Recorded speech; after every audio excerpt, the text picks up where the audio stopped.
Thanks for watching my second video on developing balance. If you haven't watched part one, I recommend you do to have a better idea of what I'm talking about.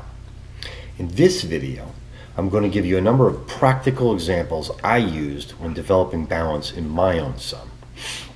A short recap.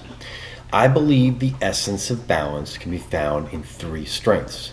Number one, strength of mind, intellectual strength. Number two, strength of body, physical strength.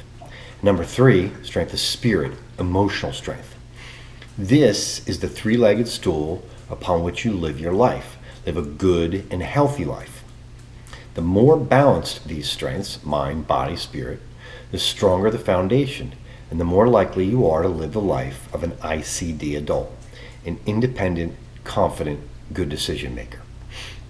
Let's talk about the physical strength first. It doesn't matter if your child will eventually be a professional athlete or a desk jockey computer IT specialist. Everyone should have some degree of physicality in their lives. When raising a child, you need to start as young as possible to instill a sense of importance with exercise to live a healthy life. One of the ways I did this with my son was to make him walk as much as possible when he was very young. Children generally start walking around 12 months, some a little sooner, some later. As soon as they start walking, encourage it. Let them walk for short distances and then carry them. This is the start of building muscle and coordination, as well as independence. When my son was 2 or 3, I began making him walk by himself as much as possible. I tried to make a game of it. Can you walk to that sign? Can you make it to the end of the road? Yes, when he got tired, I definitely would carry him or put him in a stroller. But I did my best to make him walk as much as possible. Every time I see a 5 or 6-year-old child being endlessly pushed around in a stroller, I think, that's a bad call. You are encouraging laziness, physical laziness. Yes, maybe that child could be injured or something's wrong that makes it walking difficult. But I'm confident that the vast majority of the time, it's just a parent that they just don't want to argue with their child. They're taking the easy way out. Make your child walk as much as possible from as young as possible. Form healthy habits early and then reap the rewards later on in life. Next is intellectual strength. Again, it's critically important you start these things when your child is young. Start as young as possible. That's the time to lay the foundation for intellectual curiosity, using your brain to solve problems. Remember, the lessons taught to your children when they're very young are the most meaningful. They'll stay with them. Establishing habits and appropriate behaviors as young as possible will help reduce the troubles so many parents have with their children as they get older. Now, I don't know how to measure intelligence. Many people believe it can be measured by test scores or IQ. My definition is much simpler. Being smart is having the ability to solve problems. Life is basically an endless series of problem solving. Some of those problems are simple, some of them are very complex. So with that definition in mind, I tried to develop my son's problem solving abilities starting when he was just a few years old. When my son was around 4, starting then and going all the way through high school, we played a game I'll call Super Spy. We played this game almost exclusively when we were eating. Definitely at restaurants, but definitely at home as well. The game went like this. I would grab salt and pepper shakers, sugar packets, utensils, generally anything small that was on the table. I'd arrange the items and ask my son to memorize their placement. He took his time. He told me when he was ready, and then he had to close his eyes. At that point, I would make some small adjustment to one of the items, say spin the salt shaker so the label is turned around. After I told him to open his eyes, he had to figure out what had changed. Of course, making the game more interesting, it was set up as a competition between the two of us, he and I, or between he and his mother. But what kid doesn't want to beat their parents at a game? So make things a game, it's more fun. This simple game had so many benefits for all of us. First, my son was not allowed to have any electronic device at the table. I'm going to dedicate a whole video to how to help parents manage the electronic devices that occupy too much of their kids' lives. But for now, second, the game we played. It developed good-natured competition and enjoyment of each other's company. It was fun to play and we all enjoyed it. Third, I was attempting to develop my son's memory, which is critical for success in school. Fourth, I was trying to develop his attention to detail. I was trying to develop his concentration and focus. Those are skills that would be critically important in the future when trying to solve problems as an adult. Lastly, I was trying to show him that you don't need technology to have fun. I encourage all parents of young children to watch the movie Spy Kids 2. The premise being that none of their fancy gadgets work and they have to rely on their wits. Now, of course, watch Spy Kids 1 first, and then Spy Kids 2 will have more impact. But I think it's a great movie with a great lesson. Now, the third core strength to develop is emotional strength. It's last, but certainly not least. If you've watched my part 1 video on developing balance, I recommended you do some research into emotional intelligence. If you have, great. If not, please do. In my opinion, developing emotional strength in your child is the difference between mediocrity and success. Again, this development should begin as early as possible to begin building the foundation for this very important strength. Quick story. I once had a mom brag to me that she never spent a night away from her son for the first 5 years of his life. She saw this as an amazing accomplishment, basically saying, look at me, aren't I a great mom? In my opinion, no, she was not.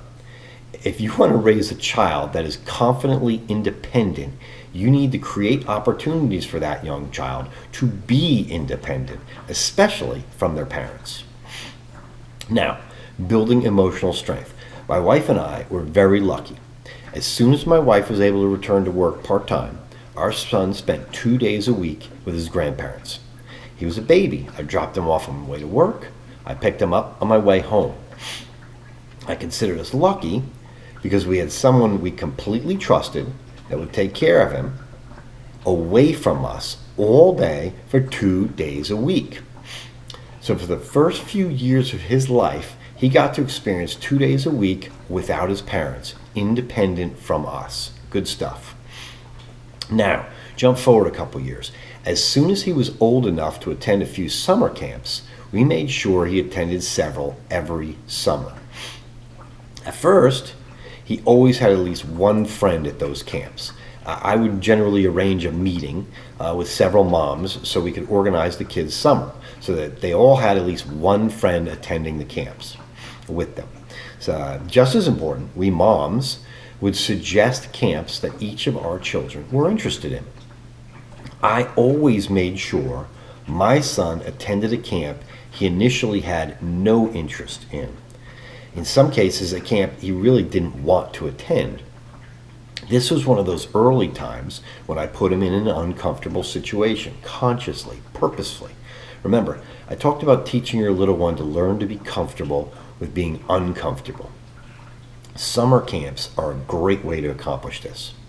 Now, after a few years of these day summer camps, our neighbor, and I'll always be in debt to Miss Catherine for this, she suggested he try a sleepaway camp she attended as a child. On paper, our son was very excited. 7 days in the mountains of North Carolina with every activity you associate with a sleepaway camp being available to him. My wife drives him there alone. It's almost a 5-hour drive from our home at the time. She calls 6 hours later and she's crying. She begins to tell me that he cried almost the entire trip there. Mom, how can you do this to me? How can you make me stay at this place? And the proverbial stab in mom's heart. I'm scared. I don't want to be here. Please take me home. Some parents would have folded. Thank goodness she didn't. He didn't know a single person at that camp. Sleeping in a bunkhouse, 15 other kids, not knowing anything that was going to happen. This is scary stuff for a little kid. Now, flash forward 7 days for the pickup. Our son again is crying for most of the drive home because he didn't want to leave. He was 7 years old that summer. 7 years of trying to build a sense of confident independence in him. And that summer camp was a major turning point in that regard. That experience taught him several valuable lessons. One, being away from mom and dad can be good, very good sometimes. Two, there are people in the world that can help him who are not mom and dad. And three, sometimes seemingly scary situations can be the most rewarding. That week-long experience was an emotional roller coaster for him, as well as for my wife and I. But it was a master class in developing his strength of spirit, his emotional strength. And it was another great opportunity to teach him to be comfortable with being uncomfortable.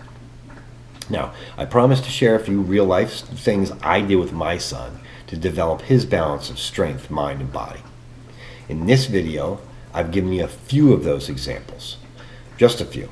But there are many other things my wife and I did over the years, starting when he was very young and not stopping until he graduated from high school. In some future video, I might share a few stories of when he was the youngest ice hockey referee in the state of Georgia for 3 years, or when he got a job as an apprentice bicycle mechanic at 15, working with a bunch of 20 and 30-year-olds. Those experiences were developmental and definitely fell in the learn to be comfortable with being uncomfortable bucket. These 3 core strengths are the legs of your child's stool, their foundation upon which to build an ICD life. The sturdiness of that foundation will have a huge impact on their health and well-being as an adult because of balance. Having a strong, sturdy foundation is the essence of an ICD adult. Being an independent, confident, good decision maker doesn't mean your child is the smartest or the strongest or the most put together. What it means is that they have a solid foundation, the building blocks to live a healthy, happy, passion-filled life that result in their success on their terms. For a parent, it doesn't get much better than that. Thanks for listening.